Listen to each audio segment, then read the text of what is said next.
Hi guys, Melissa here. Welcome back to my channel. And we got back from visiting my daughter in Wichita, Kansas. So I'm back. I'm still actually on vacation for a week, but we are home.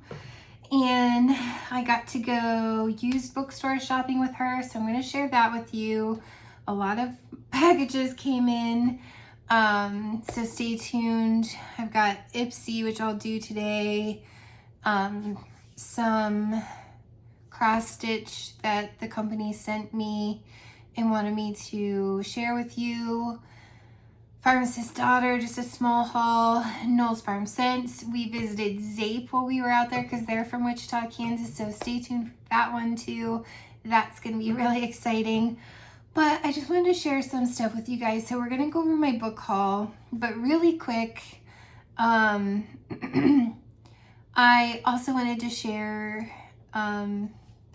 just some random things. So at the end of the trip, my son got paid from his new job while we were on the trip. And I didn't get paid till after, so I had to borrow some money from Dale for the book haul. And then my money came in because of the holiday, the Juneteenth holiday. So we went to Starbucks. All of us went to Starbucks. We went to, we ate at Olive Garden. We ate at Red Robin. That was fun. My daughter's vegetarian, so they had some vegetarian options. She had eggplant parmesan at Olive Garden, and at Red Robin, she got the Impossible Burger. So anyways, that was fun because I haven't been to Red Robin in like forever. But we went to Starbucks and there was this tumbler there. And I love this steel because it keeps things, it actually says 8 hours cold, up to 8 hours cold. I'm not sure about warm. This is a mermaid and I wanted it. But it was, I took the sticker off. It was like $20. No, it was $30. I think this is like one of their anniversary. I'm obsessed with Starbucks if you didn't know. And I was like, no, I don't really have the money. Well, before we left to come home, this was there. My son picked it up and he bought it for me. It was marked down to $18. They didn't have it marked. And I was like, oh, he's the sweetest guy. Knowing how these are my favorite colors. I love mermaids, love Starbucks, so this will be fun. It's like a vacuum insulated water bottle, so it's gonna keep your water cold. Yeah, I don't know if you can put hot coffee in it. But anyways, love this, especially if you go on a walk or whatever. And at Joann Fabrics, this was 20% off of $16.95. It's a bunch of origami papers. So my best friend that passed away, can't believe it's been this long now, 5.5 years ago, she meant to teach me to do origami. We're gonna make a bunch of origami and give them away. And she never got around to it. So after she passed away, I learned on my own. And I still have the receipt in here. So it was, instead of $16.95, it was marked down to $13.56. But these papers are so pretty, you guys. Like elephants and just gorgeous patterns. So I'm like really excited to make a whole bunch of origami cranes with these. So 333 sheets, so that was fun.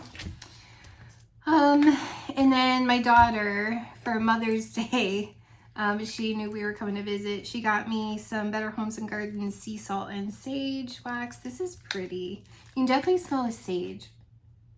But the sea salt with the sage almost comes off kind of like a cologne. And yet it's very calm and soothing, so she got me that, and she knows I like trees, so she got me Better Homes and Gardens fresh cut Fraser. This is so pretty. Like, this is a tree I like. So like this one, the sea salt and sage is blue cypress, I can't talk. Blue cypress, sage, bergamot, black pepper, lavender, white cedar, and spice scent notes, which is probably why it smells a little cologne to me. And then this fresh cut Fraser is Fraser Fir, smoked balsam, citrus, and spice scent notes, which it's actually like a sweet tree. So pretty. And she also got me this candle. She got me some other stuff too, like a book, The Dalai Lama's Cat. I should have brought that over here. I had to put that away though. But this is, she has like a book club, and it's like book of the month or something like that. And this is Authentic Books Soy Wax Candle. I don't know if that's the name of the scent, Made with Love. I don't know, but it's really pretty. It doesn't really say. She wasn't a fan, but I really liked it. So she gave me this and some other things, like I said, reusable makeup pads that you just throw in the washing machine, some coffee, all kinds of neat stuff. I didn't want to share everything. So we went, when we were at Joann Fabrics, and I got the origami paper. I also got this sign, which I thought was pretty cool. They've already put out some of their Halloween stuff.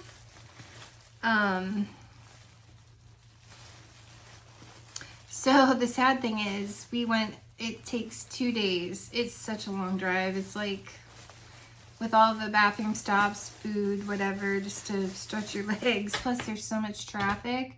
See, we go, Cleveland's not bad. Columbus isn't too terrible. Indianapolis isn't that bad. It's not great, but it's not that bad. St. Louis though, not a fan. Not a fan. Like 5 lanes, 75 miles an hour. No. Kansas City, not a fan. And it goes through Kansas City,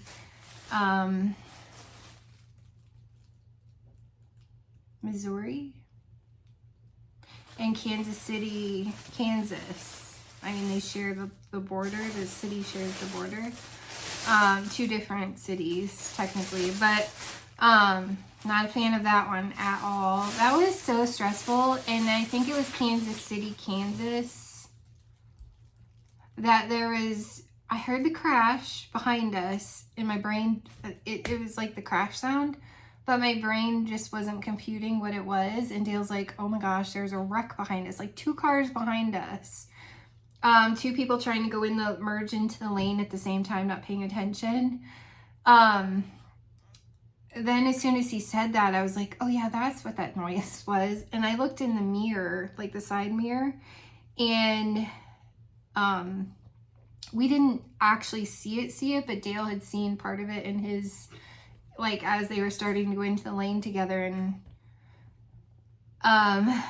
you know, like he saw the but you don't see what's leading up to it anything. But luckily I only saw the 1 car. I didn't see what happened to the 2nd car. And you're going so freaking fast. She's covered, believe it or not. My apologies. Plus, we've been gone for a week, so she's probably anxious to talk. But I just saw the 1 black car. Like, the front was crunched. Didn't look like people were massively injured. It didn't look deadly. Let's put it that way. Who knows? You never know. But there were 2 semis that had come to a stop, so it was stopping traffic behind them. And the black car looked like it had spun around, because it was kind of almost facing backwards, but like sideways. And luckily the semis were keeping people from, which I'm sure they got a great view. And people were pulling off to whatever with the cops, make sure people are okay. So they didn't need us, because that was behind us, not in front of us. Anyways, that was horrible. Then on the way home, you guys, awful. On the opposite side, this was in Ohio, a semi. I've never seen a semi in an accident like that. It was after the fact, and cars were slowed to a stop, obviously. And it must have just happened. There were fire trucks there, and I didn't see another vehicle, so I don't exactly know what happened to the poor truck driver. I don't think he survived that.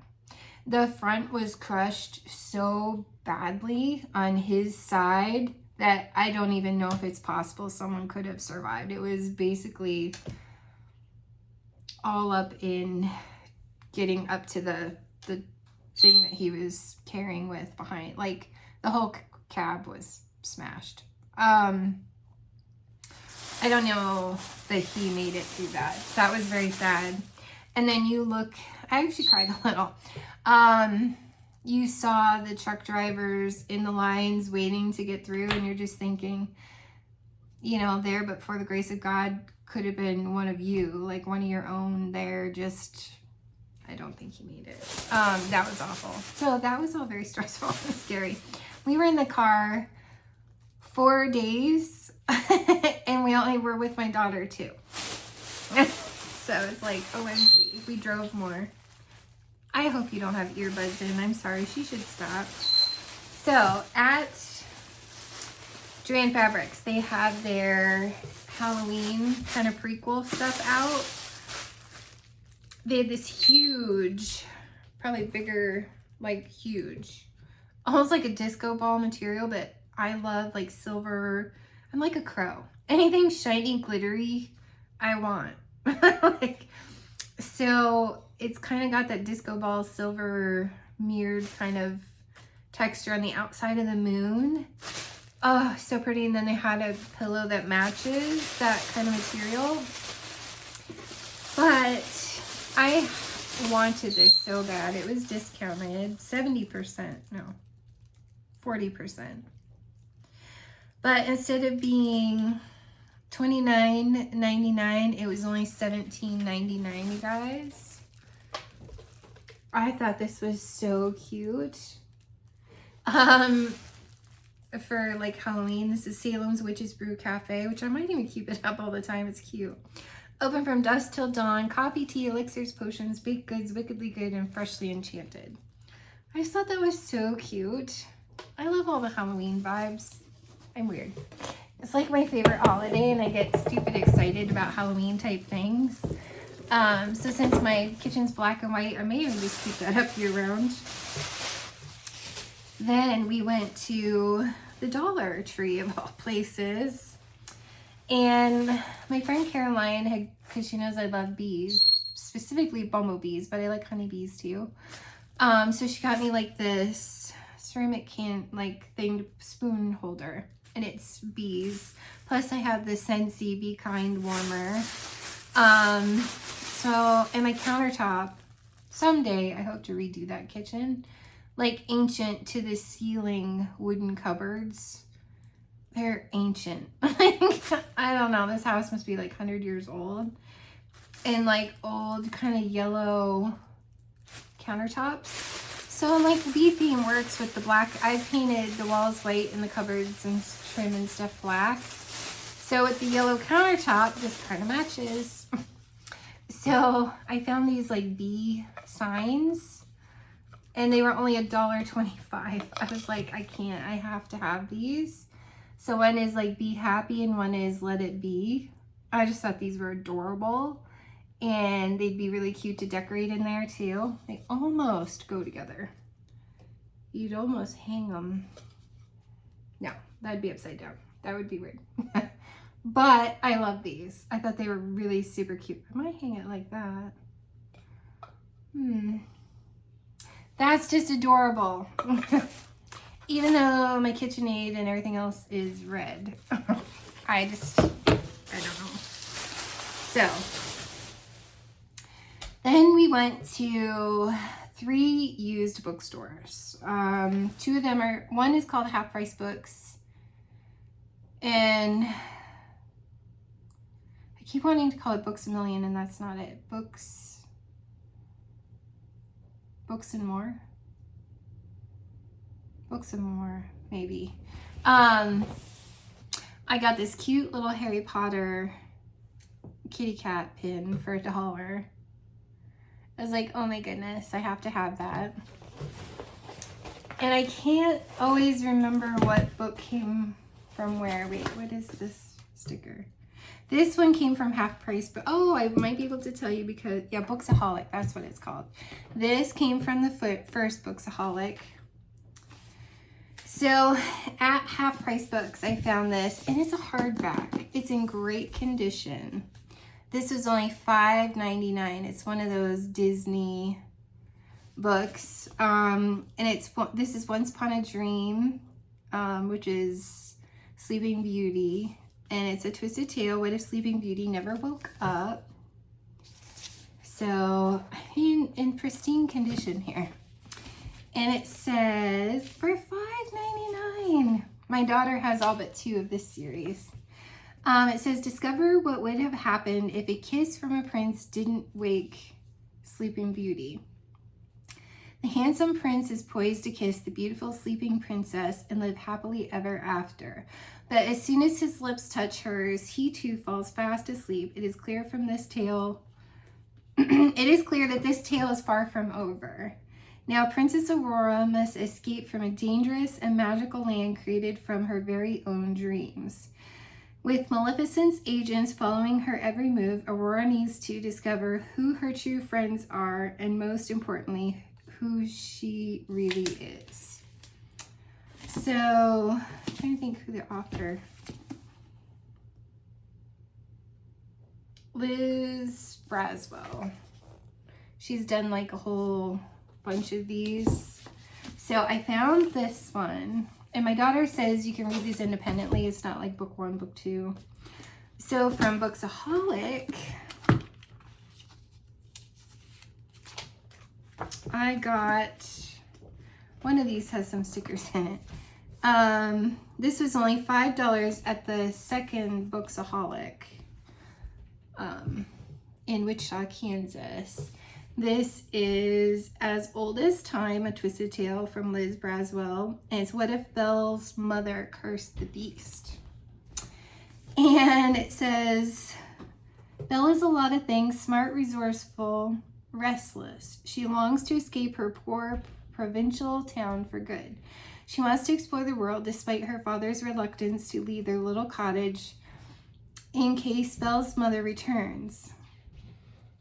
A mother she barely remembers. Belle also happens to be the captive of a terrifying, angry beast, and that is her primary concern.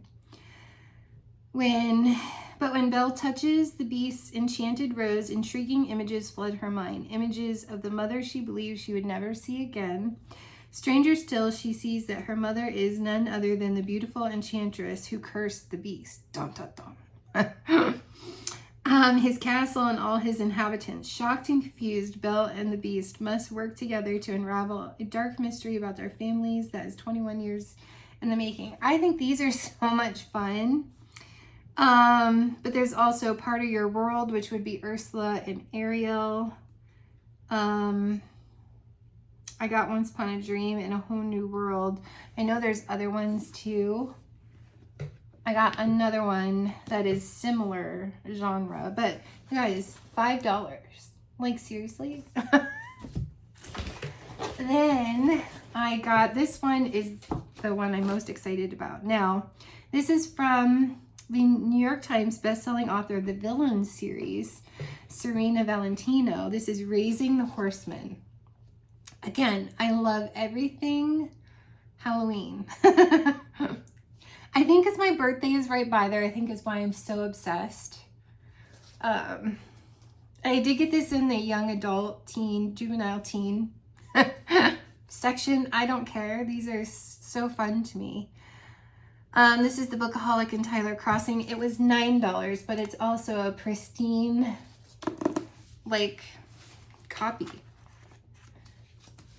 What was that? Oh, it's just the marks on the pages. Like the art. Anyways, this one says, Beware the Horseman. The 200th anniversary of the Headless Horseman's legacy haunting of Sleepy Hollow is approaching. But Cat Von Tassel wants nothing to do with the town's superstitious celebrations. As a descendant of the original Katrina Van Tassel, and I was like, wait, just like the TV show Sleepy Hollow? and I have that whole box set. Kat knows she's expected to live up to her ancestors' legacy by someday marrying her longtime boyfriend and running the prestigious family estate. But Kat dreams of a life outside of Sleepy Hollow. Then Kat meets Isadora, a new girl in town who challenges Kat to re-examine those expectations, opens her eyes to the possibility that ghosts are real, and makes her question who she truly wants to be and be with. When Kat is given the original Katrina's diary, new legend begins to take shape, one that weaves together the past and the present in eerie ways. Can Kat uncover a 200-year-old secret and trace its shocking reverberations in her own life in time to protect what she truly loves? This ghostly novel from the New York Times bestselling author of Disney's Villains series reimagines the legend of Sleepy Hollow through a modern lens. I just thought that was so much fun. I love, like, my favorite genres, I guess, would be fantasy, fairy tale, horror. I mean, I guess Stephen King is horror, although I didn't think fairy tale was a little scary. Not really. Unless I have a high tolerance for that. I don't know. I didn't think 11/22/63 was scary from Stephen King at all. That was about, like, time travel. What if this person could go back in time and to the time that Kennedy was assassinated and changed that course of history? And kind of why you shouldn't. And then, like, the movie Hearts in Atlantis is amazing. The movie Green Mile is amazing. I read the book, was not impressed with the book because it had aliens, and if you've watched me, you know I hate aliens. I think they're horrifying. So I wanted to throw that book, but it was Audible, and I had the physical book, gave that away. But, like, Thomas Harris's Silence of the Lambs. I mean, I guess I like suspense, thriller, fairy tale, fantasy. I love when a book will take me to a whole other world. So some of my friends have got me into reading, like, the ACOTAR, A Court of Game of Thrones. I'm in A Court of Mist and Fury. A Court of Game of Thrones, Melissa. Court of Thorn and Roses. Is very much like Beauty and the Beast to me, so I love stuff like that. Yeah, so it's kind of I wish I had the physical copy. I gave that to my daughter at Christmas time because she really wanted it, the physical copy, but I have the Audible version of Dracul, which is about Bram Stoker, who wrote Dracula. Him and his brother and sister, their journals growing up when Bram was growing up, and why Bram Stoker at the end took and wrote Dracula, and, you know, it's like why he believed all of that was real in Van Helsing. I just love that stuff. I love monsters. Like, I loved Twilight, except the last book. I was not happy with how that ended. Love Harry Potter. I think it's my favorite book of all time. Yeah. So I love, and Steph from Steph Loves Life, she did a book haul. I even screenshot some of her stuff, trying to find, like, that Agatha Christie book and stuff that she had marked. I'll find them on Audible, even though I couldn't find physical copies at the bookstore. So I was so excited to go book shopping because my daughter loves books just as much as I do. She's a huge bookcase, like 3 deep, that her dad built her when he helped her move. Her brother and her dad. And, like, she loves books way more than I do. I mean, I'm just now getting into it more and more, thanks to my wax friends that I chat with. So, yeah, after watching Steph from Steph Loves Life do her book haul, I was, like, so excited to go discount book shopping and get a bunch of fun books. So I have a ton in my Audible.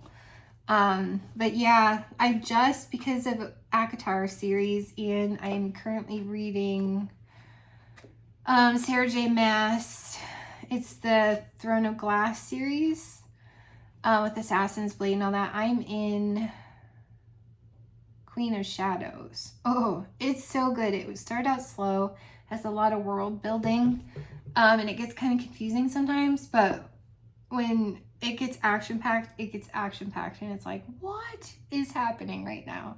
Like, it can be very exciting, so bear with it. It's worth bearing with it because it gets exciting. But yeah, Sarah J. Maas also does the Court of Thorn and Roses ACOTAR series. I think another one's due to come out soon. Anyways, all of that to say, those really got me into reading. And I also, if you like that kind of genre, without the kind of romance and sometimes over the top romance, which I don't find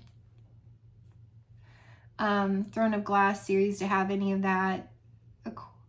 Now I'm only like maybe a third of the way through Court of Mist and Fury, but A Court of Thorn and Roses, bear with me as I remember the acronym name.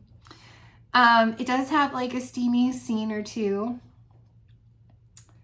Yeah, so I mean, yeah. I mean, I thought that one was more scary than Stephen King's Fairy Tale.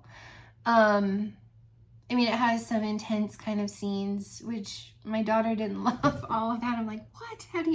We have different genres. She's a little more suspense thriller, but like romantic, like Nicholas Sparks. I kind of avoid Nicholas Sparks because I don't want things that make me cry. I'm too sensitive and it's just really hard for me. I've actually grown away from a lot of the true animal stories, which I have some that I still need to read, but I have to be in the mood because they always, never fails, make me cry. And I'm more of like this, hold me on the edge of my seat fantasy kind of a thing, but I don't necessarily need the intense, steamy. There were some I picked up at the bookstore that were TikTok books, and I was like, looked inside and I was like, I don't know if I can read this. Like, it's a bit much for me. Verity from Colleen Hoover. That was the darkest book that I have ever read my entire life, but the storyline intrigued the heck out of me, because you're kind of on the edge of your seat. It blew my mind how dark that one was. Serious trigger warnings. Like, that one was dark. And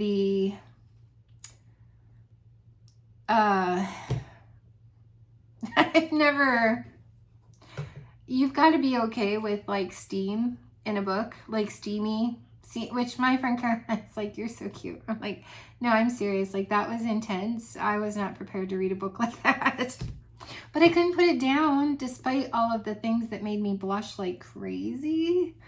I was like, OMG, what am I reading?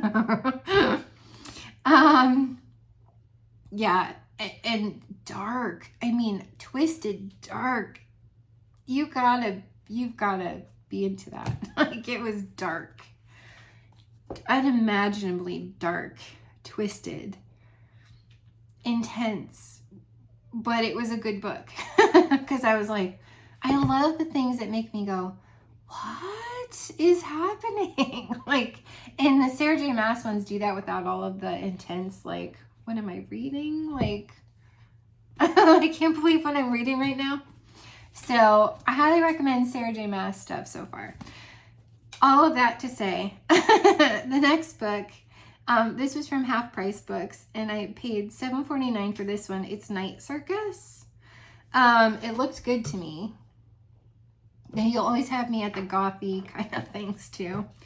But it says, magical, enchanting, spellbinding, mesmerizing. The circus arrives without warning. No announcements precede it. It is simply there. When yesterday it was not. Wait, time out. Water for Elephants is one of my favorite movies. Like, I love that with the guy that was in Twilight, Robert J. Pattinson and Reese Witherspoon. Love that movie. So this gave me some Water for Elephants vibes, but it says, within the black and white striped canvas tents is an utterly unique experience full of breathtaking amazements. It is called Le Cirque des Rêves. And it is only open at night. But behind the scenes, a fierce competition is underway, a duel between two young magicians, Celia and Marco, who have been trained since childhood expressly for this purpose by their mercurial instructors. Hope I didn't butcher that. Unbeknownst to them both, this is a game in which only one can be left standing. Amidst the high stakes, Celia and Marco soon tumble headfirst into love, setting off a domino effect of dangerous consequences and leaving the lives of everyone from the performers to the patrons hanging in the balance. It says a love story for adults. My brain makes up words. I'm sorry. A love story for adults that feels luxuriously romantic. I don't know. I was very intrigued. Oh, what is that? Their picture? Oh no, just art. Like, yeah. So this one does not have my stickers in it. I can't remember, but like, come on. This one looked really good. And I tried to see if I could make sure it wasn't going to be like a make me blush kind of a book, but there's no guarantee. I've never read these. The guys were kind of like waiting for me and Cassie, so I kind of picked things and haven't helped me a bit. It's like a make you blush book. I don't know. This was $15.99. This was the most expensive one. I got this one at Half Price Books, and it's book 1 of a series. It's the Crowns of Nyaxia novel. The Serpent and the Wings of Night. I thought I saw this on TikTok, but I don't remember. But book 1 of the Nightborn duet. And it looks, Night Circus was Erin Morgenstern is the author there. And it looks like the next book is The Ashes and the Star-Cursed King. And this is Carissa Broadbent, New York Times bestselling author. Yeah, I'm a sucker for art. Like, I will pass by books that are probably amazing because the cover art sucks.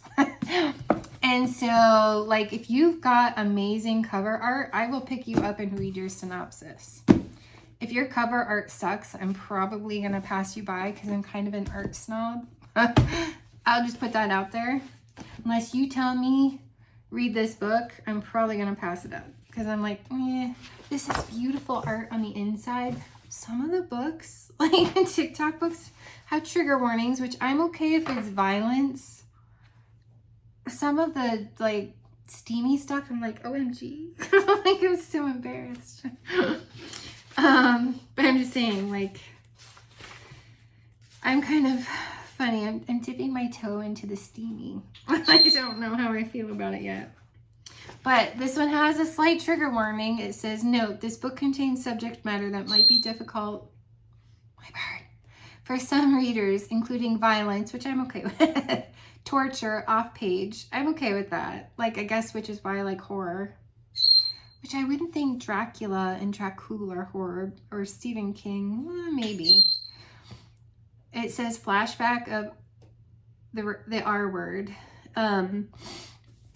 Consent withdrawn. No, that's not necessarily lovely, but self-harm. I've done that, so I'm okay with that. Emotional abuse, slavery, and references to sexual abuse. So, I probably shouldn't have said all of that. But, forgive me, YouTube, because I don't exactly know. But it has a trigger warning. It's got a map. I'm like, okay, this makes it feel like world building. And so the synopsis. For humans and vampires, I'm like, okay, you have me at vampires. The rules of survival are the same. Never trust, never yield, and always, always guard your heart. The adopted human daughter of the Nightborn vampire king, Oriya, sorry if I pronounce these wrong, carved her place in a world designed to kill her. Her only chance to become something more than prey is entering the Kajari, a legendary tournament held by the goddess of death herself. But winning won't be easy amongst the most vicious warriors from all 3 vampire houses. To survive, Oriya is forced to make an alliance with a mysterious rival. And it was kind of giving me Sarah J. Maas vibes here. and Twilight. Everything about Ryan is dangerous. He is a ruthless vampire, an efficient killer, an enemy to her father's crown, and her greatest competition. Yet what terrifies Araya most of all is that she finds herself oddly drawn to him. It sounded exciting.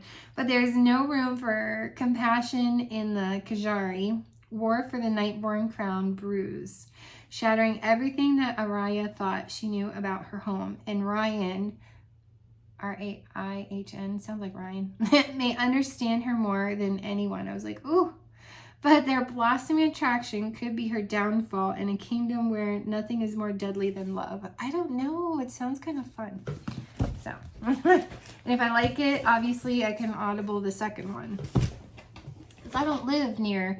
She had yet another bookaholic that we didn't even get to. I was like, Wichita is awesome.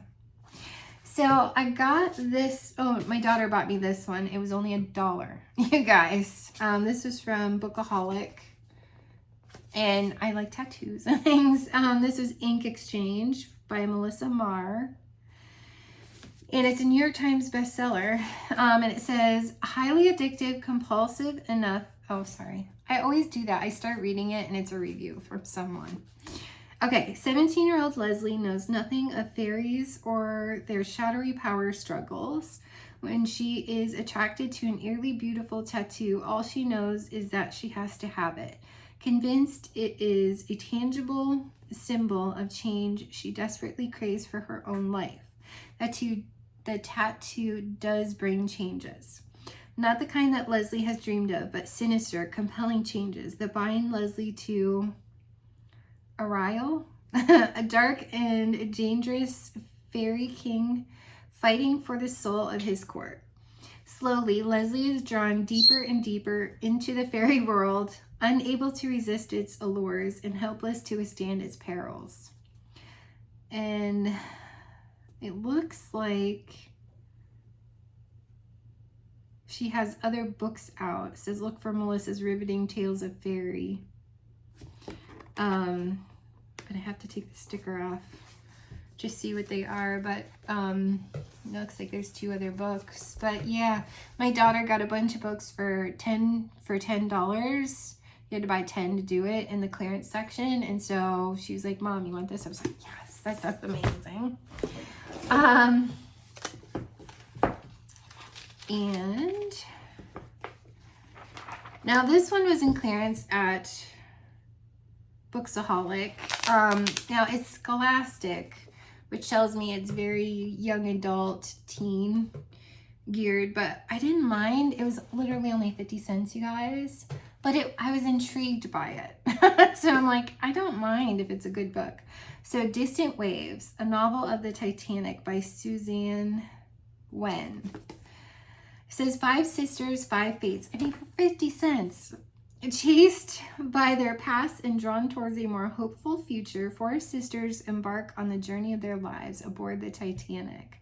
One is going to have her wedding during the voyage. Another has become involved in a feat of scientific intrigue that has the potential to alter the course of history.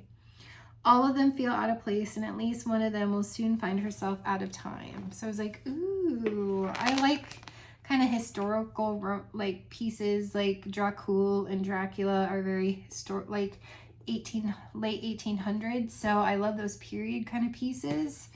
And the Titanic, it was like a historical period piece, and I was like, okay, I'm in. You guys, I have an exciting one that we're gonna say towards the end. Booksaholic had blind date with a book, so we'll go over this at the end.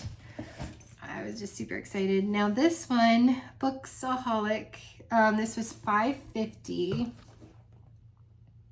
I mean, seriously.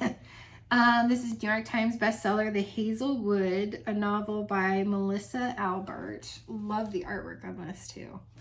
Love the colors.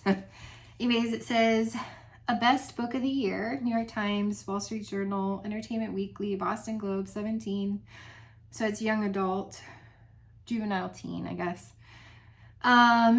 Anyways, it says 17-year-old Alice Prosperpine and her mother have spent most of Alice's life on the road, always one step ahead of the uncanny bad luck biting at their heels. But when Alice's grandmother, the reclusive author of a book of pitch dark fairy tales, which I almost bought for $15, but I don't want to spend all my money at once, Grimm's Fairy Tales, because I'm very intrigued by the actual, you know, like Humpty Dumpty, Little Red Riding Hood, but the actual dark version of Grimm's Fairy Tales. But I didn't get it. I should tell my daughter to buy me that for Christmas because I was very intrigued by it. Anyways, sorry. But when Alice's grandmother, the reclusive author of a book of pitch dark fairy tales, dies alone on her estate, the Hazel Wood, Alice discovers how bad her luck can really get. Her mother is stolen away by a figure who claims to come from the cruel supernatural world where her grandmother's stories are set. Dun dun dun. Alice's only lead is the message her mother left behind: stay away from the Hazel Wood. Alice has long steered clear of her grandmother's cultish fans, but now she has no choice but to ally with her classmate and fairy tale superfan, Ellery Finch, who may have his own reasons for wanting to help her. To rescue her mother, Alice must venture first to the Hazel Wood and then into the world where her grandmother's tales began and where she might discover why her own story went so wrong. I was like, I love stuff like that where you put, you know, suspense, intrigue, horror, fairy tale, fantasy world. I'm like, yeah, I'm in. Looks like she also has a book, The Night Country. So if I like this, I might get that. But yeah, I was very intrigued by that. I need to find my stickers. Because I'm 10 and I like juvenile books apparently. I just like a good story. Oh, no, this does not have my stickers. But interestingly enough, I found this book and it had, someone had put in it a scripture verse.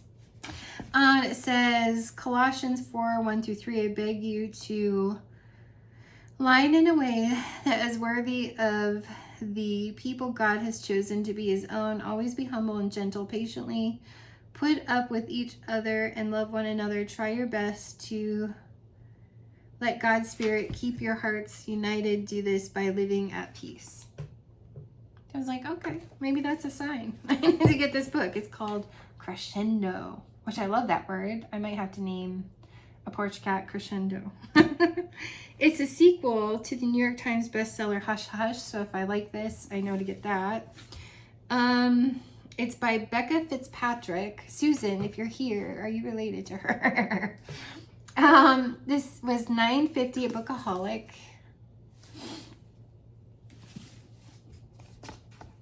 It says, try to make sure I have the synopsis here.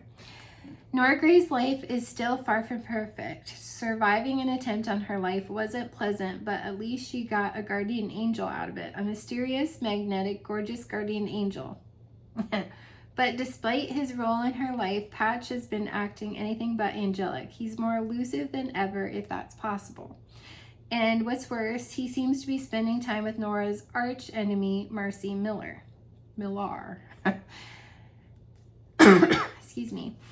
Nora would have hardly noticed Scott Parnell, an old family friend who has moved back to town, if Patch hadn't been acting so distant.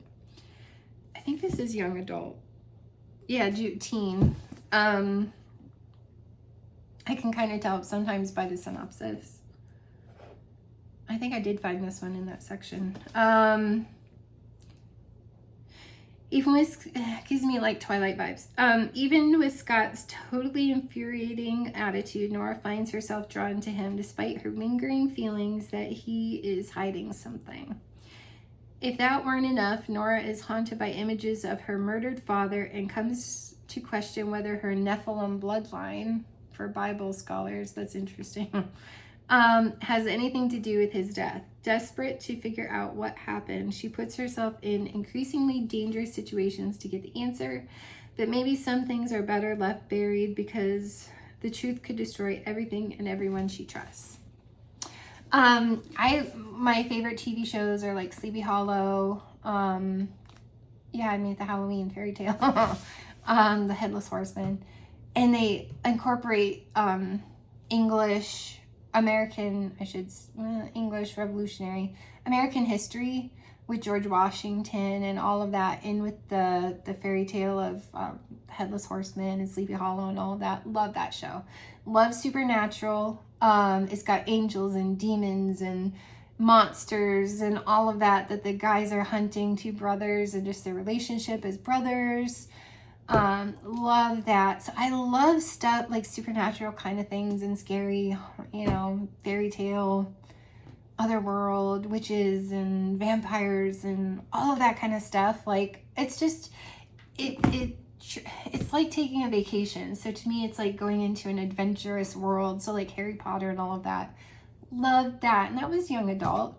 Twilight was young adult, and they were amazing books. Like I cried every Harry Potter book. Even the first one. But partially because my best friend had just died 2 years earlier. It was a book that she loved, and I was reading it and trying to find which character she was in that book. So that's probably why I cried. But I love stuff like that. I love things that take me to another world and make me forget reality. So I'm gonna find stuff like that a little more exciting than I am, like your typical love story, romance, everyday people kind of things. Although Remarkably Bright Creatures was a really good book. Racing in the Rain was a really good book, but I hard cried for hours, to the point that my son came to check on me and asked me if I was okay, because it was that but animal books will do that to me. Yeah, so Remarkably Bright Creatures made me cry, but a good cry.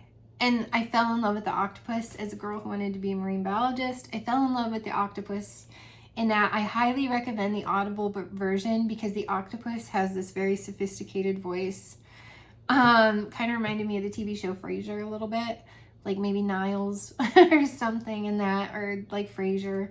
It was really cute. And then there's like this Scottish guy that falls in love with Tova in that, and I loved the Scottish accent. I was like, OMG. So although I found it a little mundane sometimes, because I'm like, I'm lacking the adventure, it was adorable. So I highly recommend that book too. But yeah, I'm gonna keep going to these like adventure fairy tale kind of things. So I have 3 more. This one is Voices of Dragons, New York Times bestselling author Carrie Vaughn. This was from Bookaholic, and it was only $8.50. I think this one has my stickers. Yes. So I'll get you the stickers. But I mean, you guys, $8.50 for a hardback in excellent condition. Anyways, synopsis. Okay. Is it teen? Yeah, this was a teen book too. I guess I found quite a few in there. On one side of the border lies the modern world, the internet, homecoming dances, cell phones. On the other side dwell the ancient monsters who spark humanity's deepest fears, dragons. 17-year-old Kay Wyatt knows she's breaking the law by rock climbing near the border, but she'd rather have an adventure than follow the rules. When the dragon Article unexpectedly saves her life, the rules are abruptly shattered, and a secret friendship grows between them. But suspicion and terror are the legacy of human and dragon interactions, and the fragile truce that has maintained peace between the species is unraveling. As tensions mount and battles begin, Kay and Article are caught in the middle. Can their friendship change the course of a war? In her young... and then it talks about the author. But yeah, so I'm like, ooh. And I loved Game of Thrones, even though there were things that made me blush. But I loved Game of Thrones so much. I just had to have a moment. The next one is... This is from Bookaholic. It was only $5. It's called The Hollow. $5. You guys, I can't. It has a nice cover. I'm intrigued by the colors. And it says, when Abby's best friend Kristen vanishes at the bridge, ready? Near Sleepy Hollow Cemetery, they hooked me. Everyone else is all too quick to accept that Kristen is dead. And Abby is the name of the character in the TV show, the police officer. And rumors fly that her death was no accident. Abby goes through the emotions of mourning her best friend, but privately she refuses to believe that Kristen is really gone. And then she meets Caspian, the gorgeous and mysterious boy who shows up. This is juvenile too, teen. That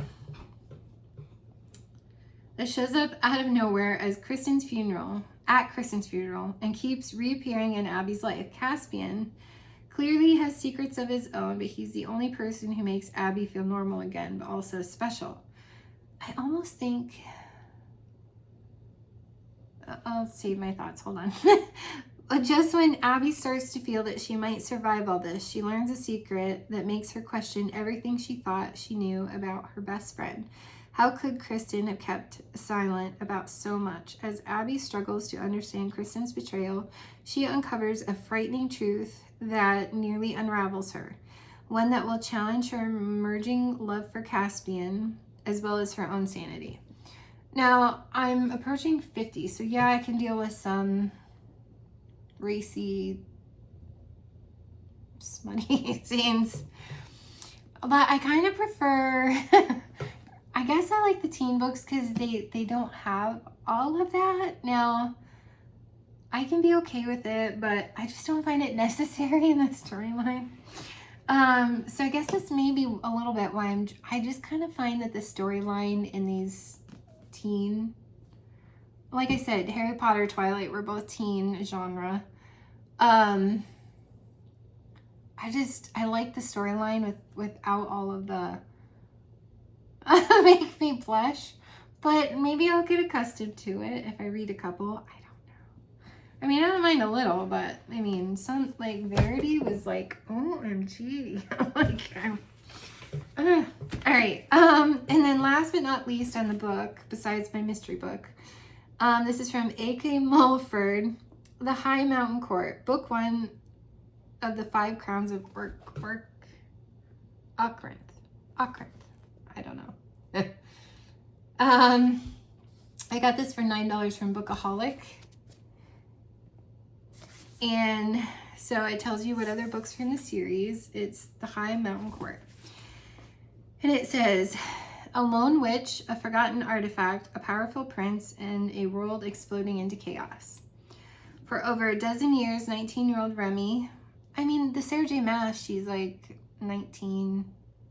16, 19 in Throne of Glass, so, and I don't remember Avatar, but I mean, they're kind of same, anyway.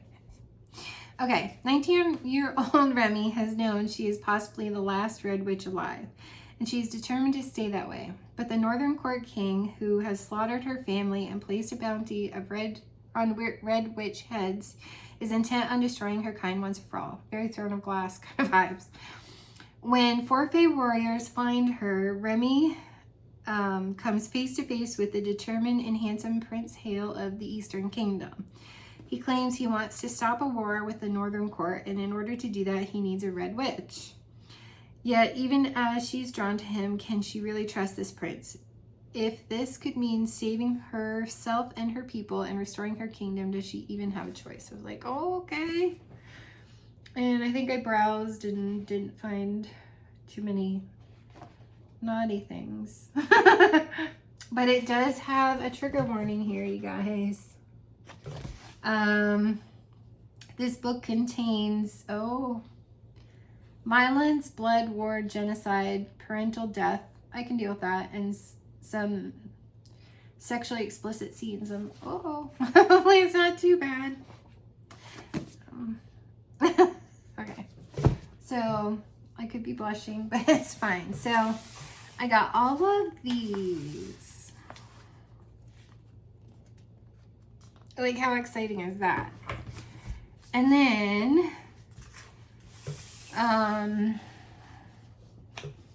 stickers. These were really cute. It says, I like my books spicy and my coffee icy. I thought that was kind of cute. Says, a book is proof that humans are capable of working magic. I thought that was really cute. I don't know what I'm gonna do with these, but, and if you know Court of the Akatar series, Rhysand is the most handsome High Lord. Rhysand is the most handsome High Lord. Rhysand is the most handsome High Lord. And so far, he's my favorite. I love Rhysand. It says, sweetheart, I've got you. Which gave me some Rhysand vibes. I could be wrong. It says, she would not be mastered by anything again. She was the master of herself, which gave me Akatar vibes. I think this is Akatar too. To the stars that listen and the dreams that are answered. And I love this. Rhysand wouldn't treat me like this. I 100% agree. I'm obsessed with Rhysand at the moment. I think I'm only chapter 23 of Court of Mist and Fury. So it says, to the stars who will listen in the dreams that, you know, were answered. It's Akatar-ish. I was like, oh, okay. You ready for the mystery book? So this was $6.99, and it's a blind date with a book, and they give you a sticker, and it's Hot Girls Read Fantasy. I agree. It gives you a bookmark, and it says, fall into a good book, open a book, and discover. So it's like a unicorn.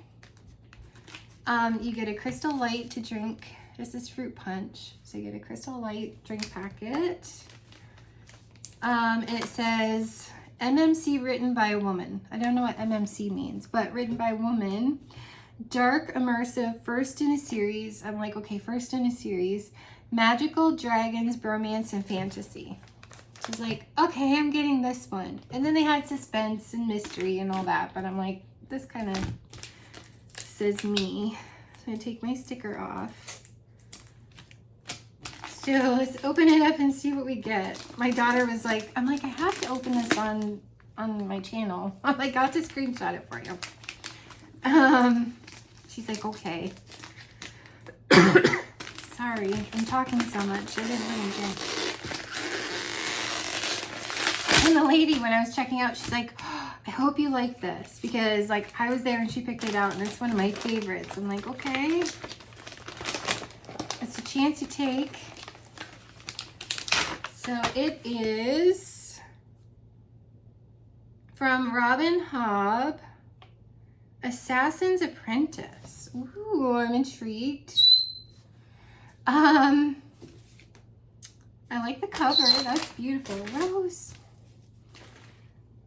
Okay. Oh, the guy that wrote Game of Thrones, George R.R. Martin. In today's crowded fantasy market, Robin Hobbs's books are like diamonds in a sea of zircons. Ooh, okay. Synopsis here. The kingdom of the Six Duchies is on the brink of civil war when news breaks that the crown prince has fathered a bastard son and is shamed into abdiction. I don't know what that word means. The child's name is Fitz, and he is despised. Raised in the castle stables, only the company of the king's fool, the ragged children of the lower city, and his unusual affinity with animals provide Fitz with any comfort. My forgiveness, or my apologies. To be useful to the crown, Fitz is trained as an assassin. Okay, this is like Akatar or Throne of Glass kind of vibes. And to use the traditional magic of the Farseer family. But his tutor, allied to another political faction, is determined to discredit, even kill him. This is very intriguing. Fitz must survive, for he may be destined to save the kingdom. I'm very intrigued. I like this a lot. Good choice. My daughter would be like, yeah. Like, and it's tiny print. Like, it's a little print. Huh. I'm very intrigued. So, Book 1 of the Farseer trilogy. Oh, it's a trilogy. That's cool. I like that I can always go on Audible and get the rest of these if I really like it. So, you guys, that is my book haul. I hope it was fun. If you give me a second, I went to Ollie's and I got a few, and maybe it'll give her a minute to chill. I will piece that into this video, and give me a minute and I'll grab those books because you might find those interesting too. And Ollie's is like super cheap too, so hold on. Okay, I'm back. I thought I had another one and I can't find it. But okay, so at Ollie's, which is another favorite place of mine to look for books, I got this for $4.99. And it's Stephen King and Richard Shizmar. It's Gwendolyn's Final Task. And this one is when Gwendy Peterson was 12, an enigmatic, why can't I say that? Enigmatic stranger named Richard Ferris gave her a mystery box for safekeeping. It offered treats and vintage coins, but it was dangerous, like a Dybbuk box. Pushing any of its 7 colored buttons promised death and destruction. Sounds just like a Dybbuk box. Years later, the box button entered Gwendolyn's life again. The button box, sorry. A successful novelist and a rising political star, she was once again forced to deal with the temptation that box represented. Don't open a Dybbuk box. Now evil forces seek to possess the button box, and it is up to Senator Gwendy Peterson to keep it from them at all costs. But where can you hide something from such powerful entities? In Gwendy's Final Task, horror giants Stephen King and Richard Shizmar take us on a journey from Castle Rock to another famous cursed main city to the MF1 space station. Probably gonna hate that part. Where Gwendy must execute a secret mission to save the world and maybe all worlds. OMG, if so help me, if this has aliens, I'm gonna be angry. But I love Stephen King. I was stuck on the Dybbuk box. But so when it says space station, I'm like, OMG, don't you dare have aliens in here, Stephen. This one I can physically throw if I'm angry at it. Fair enough, aliens. Okay. I got this one at Ollie's for $1.99, you guys. I cannot. And these are brand new books. This is from Susan Applebaum. And this is Diva. And let's look at the synopsis here. It says, Eloise meets Rosemary Baby in New York City's very own Carlisle Hotel. See, this is young adult too. I might have got it in that section, but it says Eloise meets, I already read that. 17-year-old Itzy Nash is spending the summer at the exclusive Carlisle Hotel in New York City. But the hotel harbors more than the rich and privileged. It is host to a gorgeous fallen angel. Reclusive movie stars, and Itzy soon learns, and demons of the worst sort. When the Queen of the Damned checks in, all hell breaks loose. Itzy is called upon to save herself and all humanity from the ravages of the underworld. There's only one problem. Itzy's possessed. Which I know, Chris, from Dazzling Sense with Chris, you'd be out on the supernatural. But it says part gothic thriller, part historical fiction. The novel straddles the Upper East Side and the lush trappings of the Carlisle Hotel in Paris during the Reign of Terror in 1789. Marie Antoinette is the Queen of the Damned. Marilyn Monroe is an expert demon hunter to kill a demon. And Hermes scarves Evian water and a guillotine are the weapons of choice. I don't know. I just found it intriguing, the twist on with Marilyn Monroe as a demon hunter and Marie Antoinette is Queen of the Damned. I just thought it was fun. So, Diva? Is that how you pronounce that? I just thought that sounded like fun. And then because I love Dracula so much, and it's the prequel to Dracula, my daughter got me, I have, is this by Bram Stoker? It is, it has to be. This is The Mammoth Book of Dracula by Bram Stoker. It is tiny print. Oh.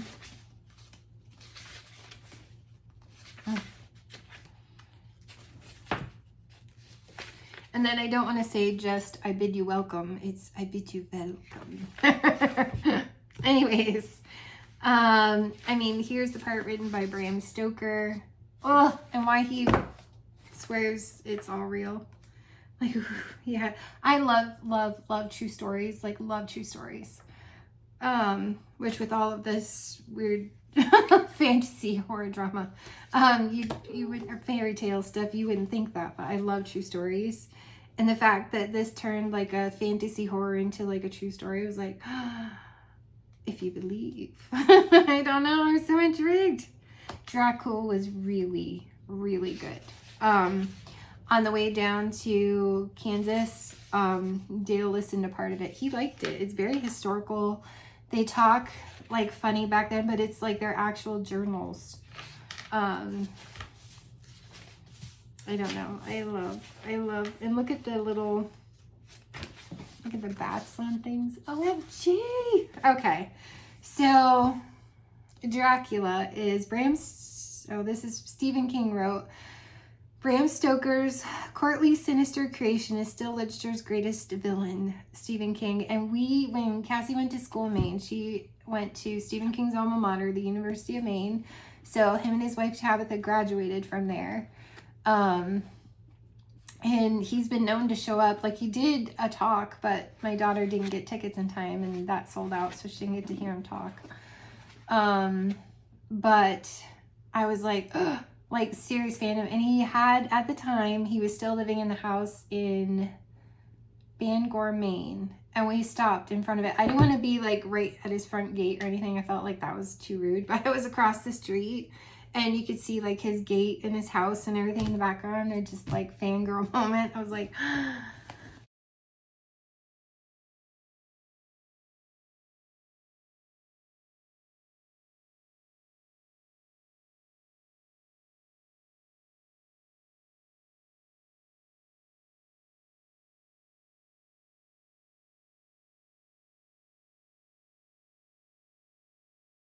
Anyways, Count Dracula, Lord of the Night, Prince of Darkness, King of the Vampires. Since his creation more than a century ago, the name of Dracula has become synonymous with vampire fiction. He is one of the world's most iconic characters of fiction and film. See how excited I get. Now, this history of the blood-drinking nobleman follows Dracula from his origins in Transylvania along his travels through the decades into a dystopian 21st century where vampires rule the world. This volume features contributions from acclaimed authors such as Ramsey Campbell, Christopher Fowler, Charlene Harris, who my daughter bought that whole series, Nancy Holder, Nancy Kilpatrick, Brian Lumley. I don't recognize most of them. Anyways, so it's got other excerpts in it, but sorry, and his spit. I just love kind of like in Twilight, like how sophisticated Dracula can be and the accent. One of my favorite movies of all time is Hotel Transylvania. And it's an animated movie, but like Adam Sandler is Dracula. He's like, I don't say blah, blah, blah. Like, it's the cutest thing I've ever seen in my whole entire life. I love it. Totally adorable. And yeah, so I just love all that stuff. But, and then this is the book that my daughter got me, The Dalai Lama's Cat. She knows it's a novel from David Mishi. Mitchie. But she knows like I love like all the Buddhist kind of philosophy and stuff. And it says, "Oh, how adorable. I didn't know you had a cat," she explained. "I'm always surprised how many people make this observation. Why should His Holiness not have a cat?" "If only she could speak," continues the actress. "I'm sure she'd have such wisdom to share." And so the seed was planted. I began to think that perhaps the time had come for me to write a book of my own, a book that would convey some of the wisdom I've learned sitting not at the feet of the Dalai Lama, but even closer on his lap as a cat. A book that would tell my own tale, how I was rescued from a fate too grisly to contemplate, to become the constant companion of a man who is not only the world's one of the greatest spiritual leaders and a Nobel Peace Prize laureate, but also a daub hand with a can opener. It says, "Starving and pitiful, a mud-speared kitten is rescued from the slums of New Delhi and transported to a life she could have never imagined. In a beautiful sanctuary overlooking the snow-capped Himalayas, she begins her new life as the Dalai Lama's cat. Warm-hearted, irreverent, and wise, and so help me if this book makes me cry.